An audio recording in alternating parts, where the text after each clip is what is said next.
So this is the Kunjed Gyalpo, translated by Jim Valby. And we're on chapter 11, the definitive state. So again, his background. This is a conversation between the Dharmakaya aspect and the Sambhogakaya aspect. So it's awareness talking to awareness. It's written as like a play. So when it's saying the all-creating monarch, that's your mind. You are the all-creating monarch, the sovereign ruler. So although it's written like a play, it's about you. So let's read. And of course, if there are any questions or comments, ding in.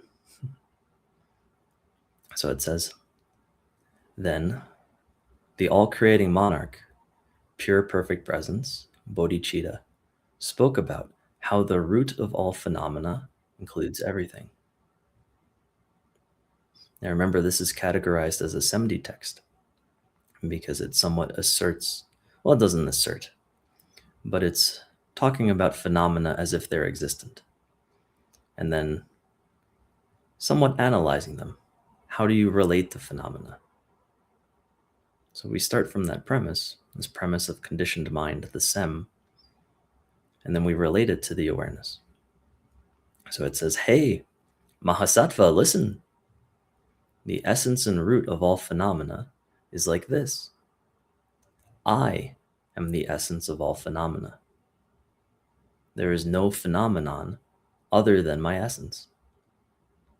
The three Kaya teachers are my essence. So all teachers of the Dharmakaya, Sambhogakaya, Nirmanakaya, none differ. The Buddhas of the 3 times are my essence. Bodhisattvas are my essence. The 4 types of yoga practitioners are my essence. The 3 realms, the desire realm, form, and formless realms, are the essence of me, the all-creator. The 5 great elements are also my essence. The sentient beings of the 6 lokas, all the way from the hell beings all the way up to the god beings, are my essence. All manifestations are my essence. All beings are my essence. Everything included in the animate and inanimate universe is my essence. Because there is nothing other than my essence, the root of all phenomena is me. There does not exist even one phenomenon not included in me.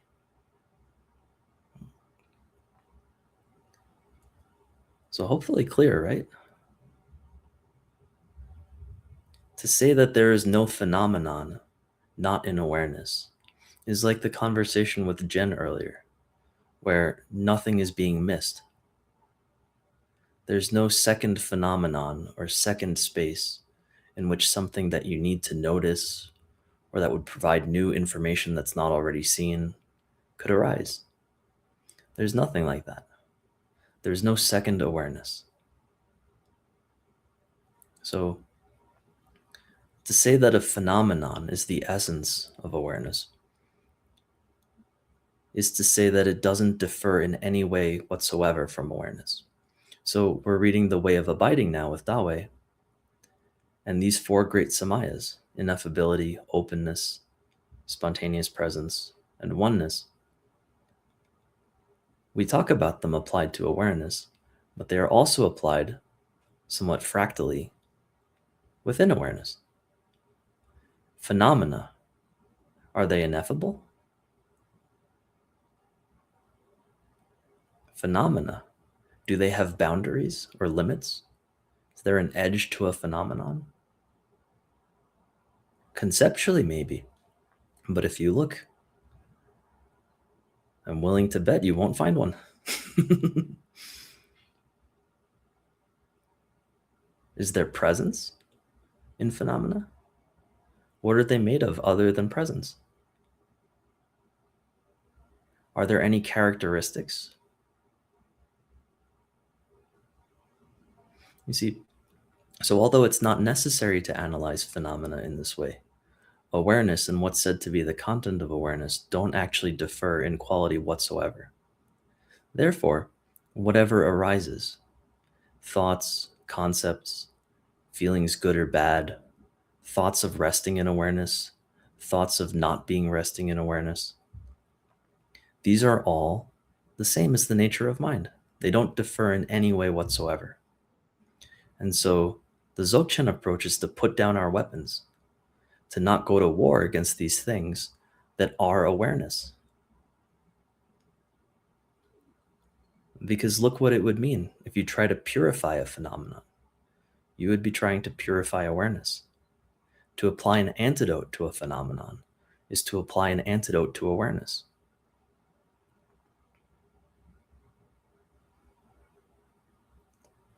So, seeing this saves a lot of time, a lot of struggle. It's very practical. It's not good to be fighting with ghosts. You don't win.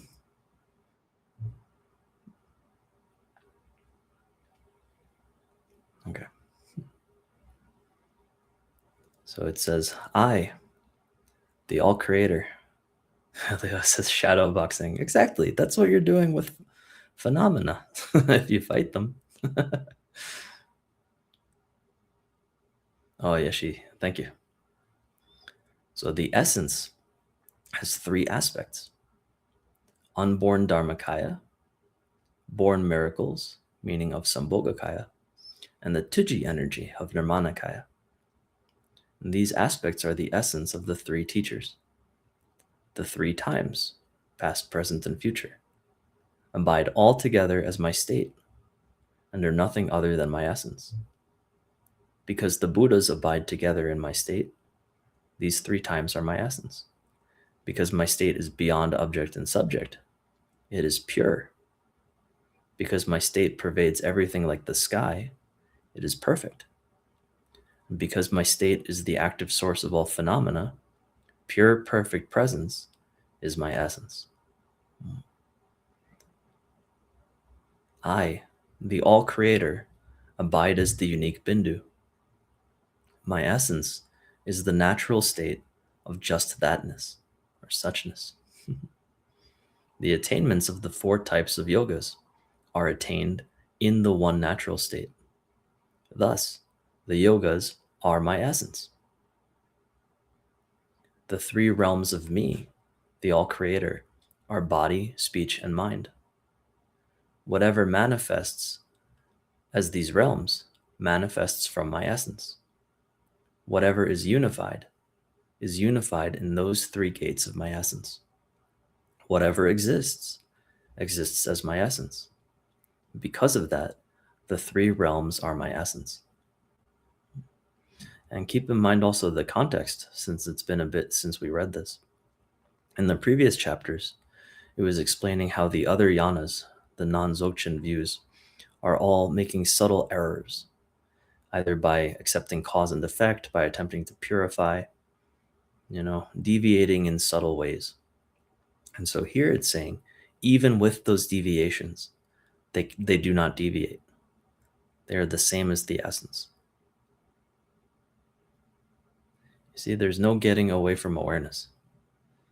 Dawai said it was like the NSA, the natural state of awareness. Whatever you do, it's always watching. But it's like that. And it's like that, blessing whatever it sees,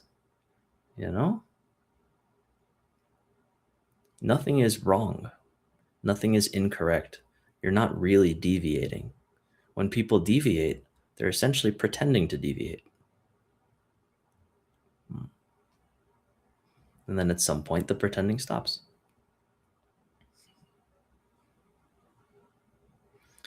So it continues, the essence of me, the all-creator, is the five types of elements, which manifest the five aspects of my nature. The five manifestations, space, air, water, earth, and fire, are the essence of me, the all-creator. The elements are the five aspects of wisdom, which self-originate through the Tuji energy of me, the all-creator. The manifestations of sentient beings, of the six families of beings, are the essence of me, the all-creator. Nothing encompassed by the animate and inanimate universe is other than the essence of me, the all-creating monarch.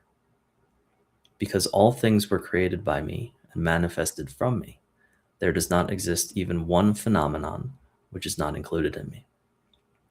And we explained that previously, right? So the three Kaya teachers who manifested from me, they display the three aspects of the essence of me, the all-creator. The three aspects of the Buddhas of the three times, past, present, and future, are together and abide in the essence of the all-creator, beyond earlier and later. Bodhisattvas, beyond object and subject, are the activity of the courageous presence of the essence of me, the all-creator. The four types of practitioners who remain in the natural state remain in the natural state of me, the all-creator. And so maybe, I don't know how convincing this all is, depends who's listening maybe, but really try to find a phenomenon that's not an awareness, because people really do believe in such things. They believe in an external world. You see, if it's external, if we're speaking conventionally, maybe that's okay. Then people have divided internal and external, and you know what they mean. But that habit can linger. And so even when people are resting in awareness, there can be a tendency, like a latent tendency, to expect that there are external things to that awareness. And so you really need to look. See how phenomena arise. Do they arise ever from anywhere external? Is there like a gate in awareness that phenomena walk through, say hello, and then leave?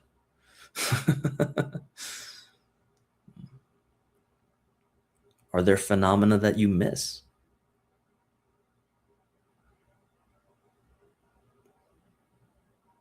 You see? So you just see this in your own experience. When you rest in awareness, really pay attention to how things arise. Really familiarize with it. When they go, how do they go? Where do they go? Really getting comfortable with that lets you put down quite a lot of doing. You can see all the assumptions that go into creating a world that are premised on there being something external to you.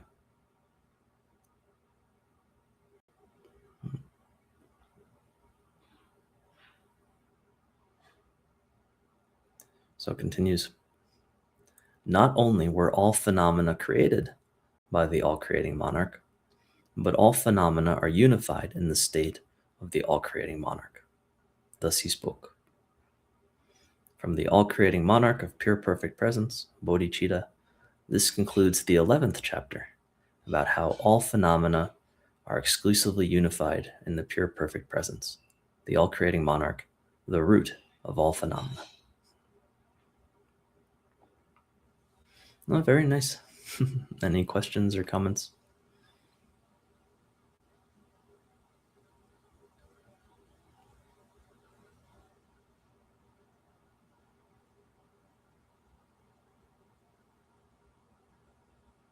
It's an invitation to go see. Go see whether it's true.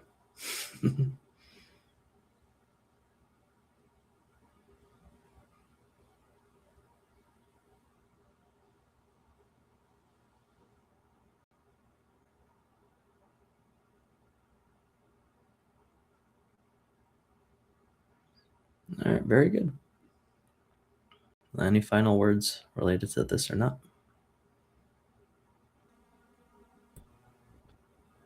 I do have just a little question, if I may. Sure. So when we talk about the all-creating king, like that, if I understand correctly, like we'd be saying that all worlds and phenomena are the product of Buddha activity, in a sense, kind of projecting the worlds.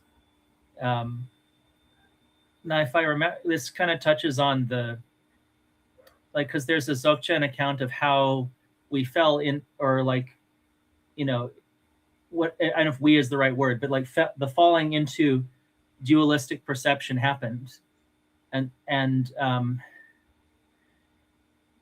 but definitely it has a different feeling from like more the cause and effect vehicles, right, and our usual way of thinking about compounded phenomena being generated, right, through causes and conditions. And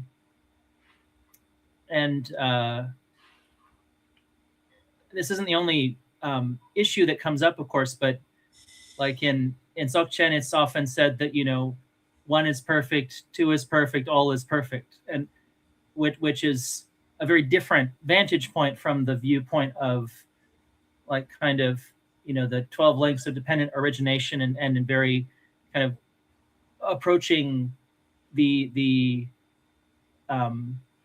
proliferation of worlds as a problem. But I'm curious, like, then how can we understand, is it as simple as like, you know, there's a view from samsara and a view from nirvana, but then obviously we don't want to, you know, oppose those. They must somehow be non-opposed. There can't be a duality there. So I'm curious how we might understand that. Yeah, very good. So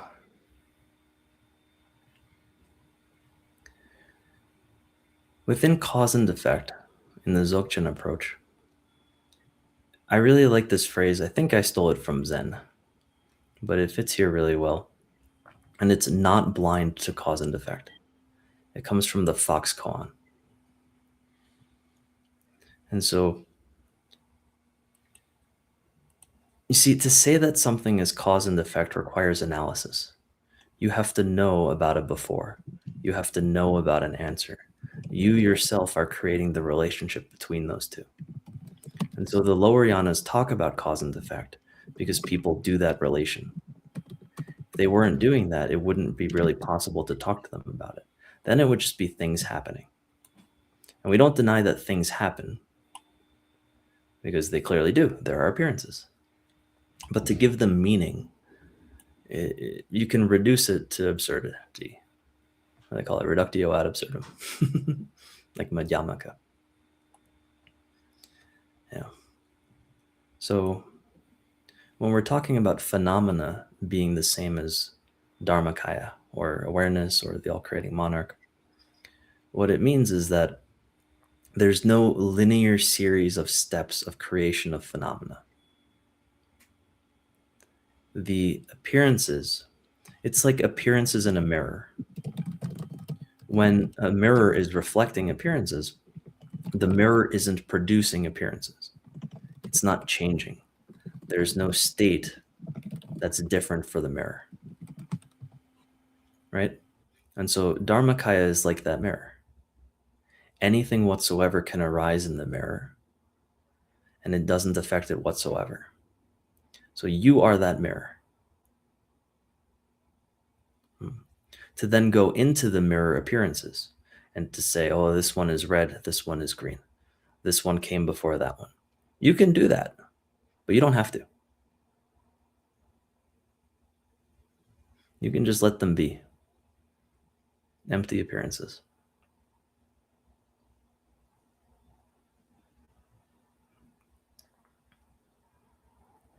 So maybe that's the difference. People who like to analyze the content of the mirror, and then people who just abide as the mirror.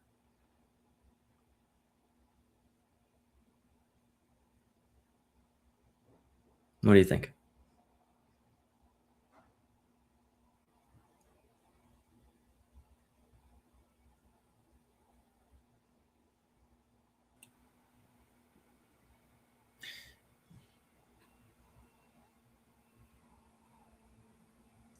Yes, I mean it seems it's like how you remove a thorn by a thorn, or like you're kind of, things are sort of, certain ways of framing it are provisional medicine for that particular, not necessarily claiming to be a definitive ultimate truth, but the sort of like, if you're invested in the independent reality of phenomena, then that deconstructive analytic approach might be helpful. But one teacher of mine, James Lowe, he's a Scottish teacher of Dzogchen, but he would always put it this way: it's like you don't have to remove all the objects from this room in order to see the emptiness in the room. However, maybe that would help you, right? If you're like, what do you mean? Like, how am I seeing, then you would see the difference. So he said analytic meditation is like that it's,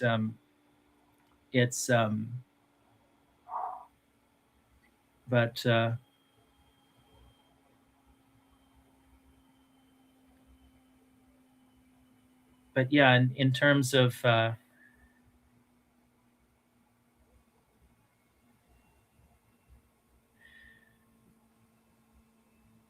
yeah, I think the interesting point about Hume and kind of undermining our common sense assumptions about cause and effect, I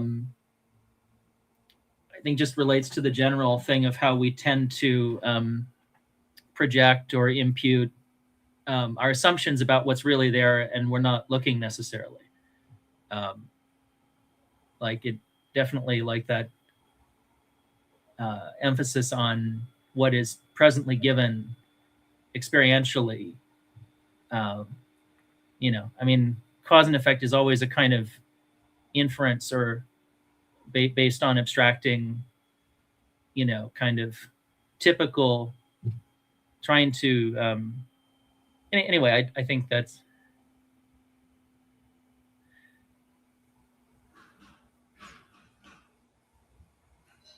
Yeah, there's a trick here.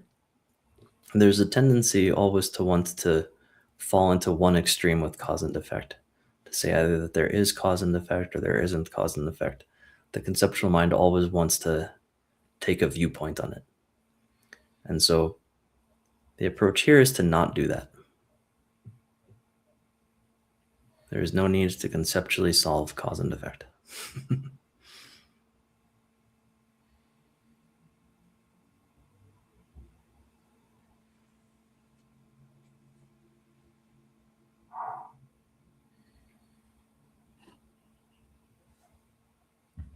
Oh yeah, she has a quote from Longchenpa. With your conduct unpredictable, you make the final leap into awareness without the slightest basis for determining what is spiritual or not. And so this bare state with no reference point is beyond the cage of philosophy. There's another quotation where he compares philosophical concepts to the spittle of silkworms. Oh, I don't know that one. How does it go? It's fun. Yeah, he's like, yeah, spittle of silkworms. Now it's funny because like he wrote like massive tomes of philosophy.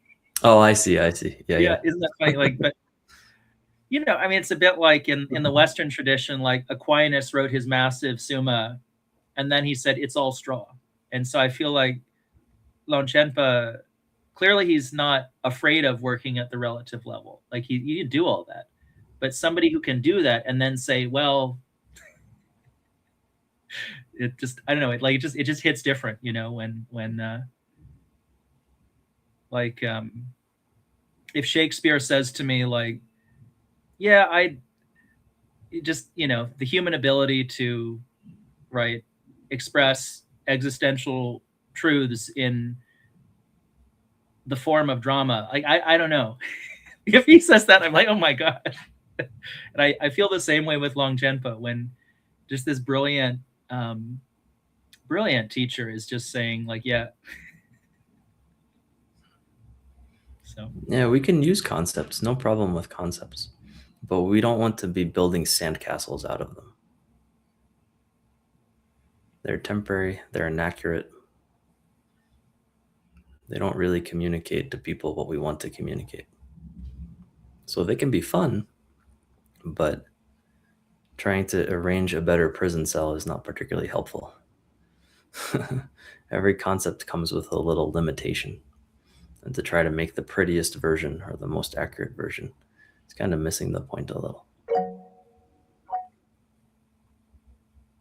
Yeah, Lynn. This is a great conversation about cause and effect. But if I tried to explain through cause and effect why I have chamomile tea in my cabinet, it would take me infinity. You really can't write out cause and effect. So I know that things affect each other, sort of, maybe. I don't even know if I know that. So it just seems ridiculous to analyze it. Why not take this very shortcut and don't analyze, which is giving me a lot of peace. I like that. Yeah, and Unless on you the know a relative way, level. huh? Oh, go ahead. I'm sorry. No, go ahead. Unless you could tell me why do I have chamomile tea in my cabinet? How did that get in my cabinet? Are you sure it's there? When's the last time you looked? That's true. Might have been about a week ago. Yeah. So great conversation. And welcome, Brian.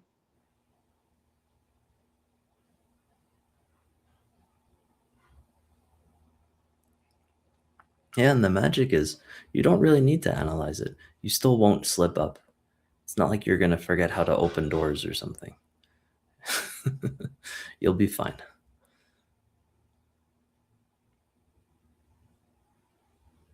Leo says there's an elephant behind Lynn.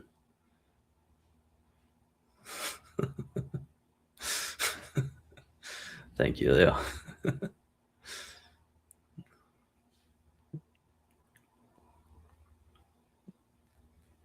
So I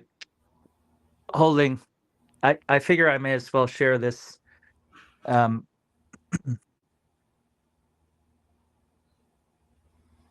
I don't want to go on and on. It's just that there's a Korean teacher, whose name is Taehang Sunim, and the way she speaks about mind, like she has this Korean word for it, chewing gong, which I always think that sounds like chewing gum, but it means something very similar. Like it has, this all creating king. It has a word in it that means basically like a lord or monarch in that sense. And so she'll speak of mind in that way, and her usual emphasis is like that, like we're not overly conceptualizing or micromanaging things, but somehow it's all is managed, right? Kind of like I think in Zen they'll talk about the way like there's the essence and then the function, and somehow this marvelous functioning of that function is just kind of everything is kind of managed without. It feels a bit Taoist too, but like that kind of spontaneous. Sometimes we use this term yogic behavior or something like that, where you're just kind of, flowing with it, and or it's flowing without you, whatever you want to, just like that. It's like I did not do that, but like it just kind of,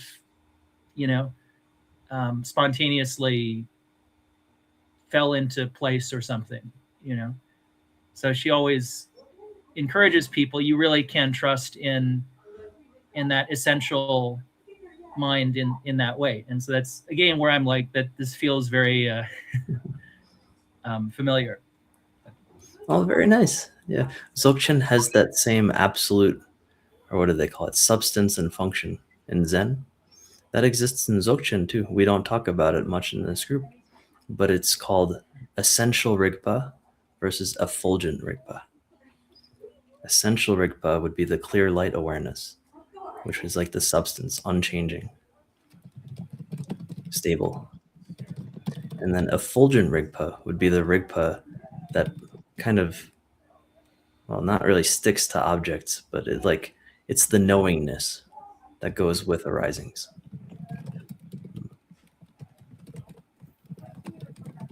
So yeah, they're very similar. if you squint a little bit.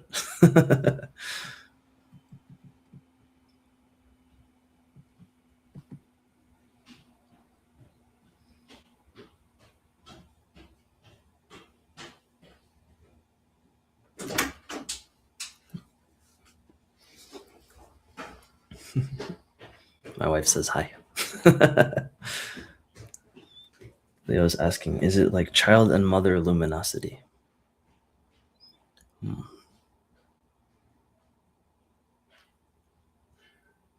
It's a little different. Yeah, child and mother luminosity child refers to like Nirmanakaya, the appearances, Sambhogakaya, Nirmanakaya. And then mother refers to the Dharmakaya, as I understand it.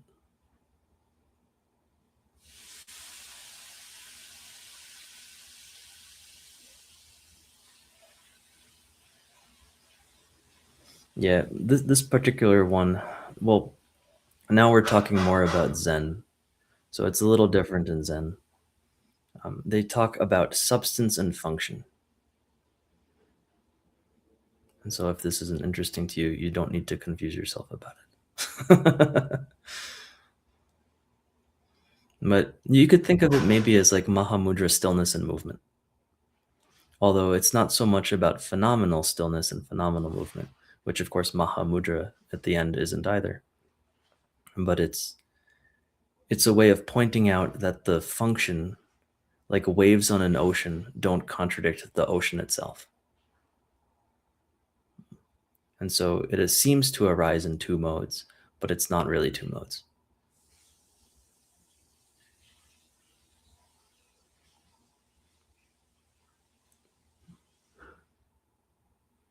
Oh, nice, Leo. Yeah, those terms I know from the Dalai Lama. I haven't really heard them in other contexts. I don't know how they've been standardized. I think the mother and child luminosity, the thing I always think of is, I mean, they talk about what happens like kind of in the bardo. It's sort of for a practitioner of Dzogchen, they'll say that the child clear light climbs on the mother's lap. Right. And so usually I've seen it, which makes sense for the like Dharmakaya and then Sambhogakaya, Nirmanakaya, because they're like, well, it's sort of like your practice, you as a Nirmanakaya, I suppose, then it's sort of, yeah, like that practice you've cultivated then rejoins its source or origin. Yeah, if you identify as the child. That's a good point. Yeah, maybe maybe you don't have to. Yeah, that'd be a good question to ask Dawai.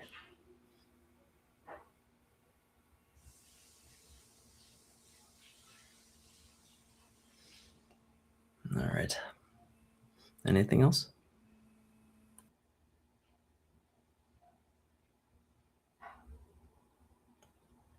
Everyone good?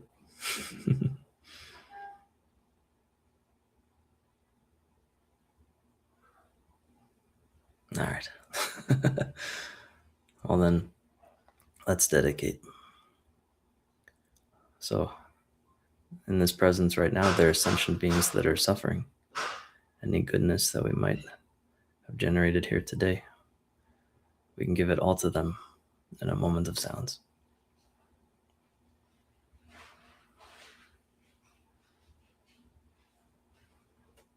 Thank you, everyone.